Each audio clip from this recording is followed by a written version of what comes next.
Qween. But you did go into the city to see shows. I sure did. Carol Channing and the Vamp. That was the first one I. Your first show, yeah. right? It was her big flop. Right. Her big flop, and we've been friendly for years.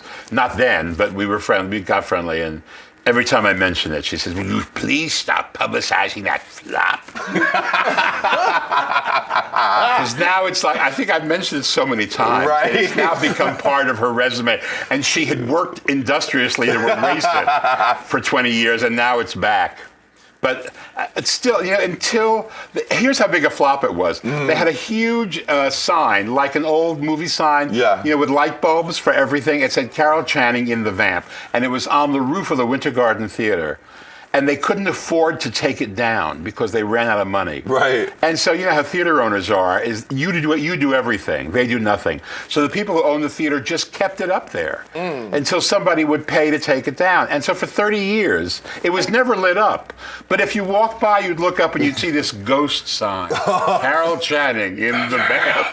It's kind of like Carol Channing died here. It was kind of like what it meant to her. And you'd think that she would have taken it down, but no. Finally, after Cats had run for about 30 years in that theater, somebody who was involved with Cats said, "Could we please get rid of this?" They lit it up by accident. Wow. And it said, Carol Channing in the Vamp, now and forever. And they said, no, get rid of it. So it's gone now. But that's, she worked so hard, and here we are doing 10 minutes on it. 10 minutes on it. But you love that show. It was full of sparkle and glitter. I'm sure it was a complete dog. There's no real record of it.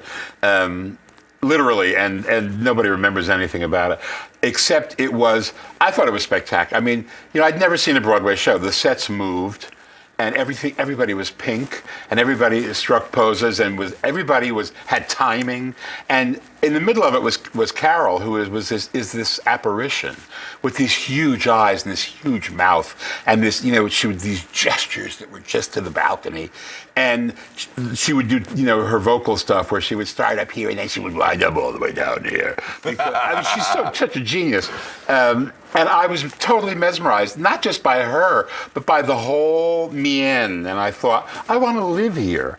I want to just go up the aisle, leap the pit, and live on that set. Right. And that was it. I was hooked forever. Hooked.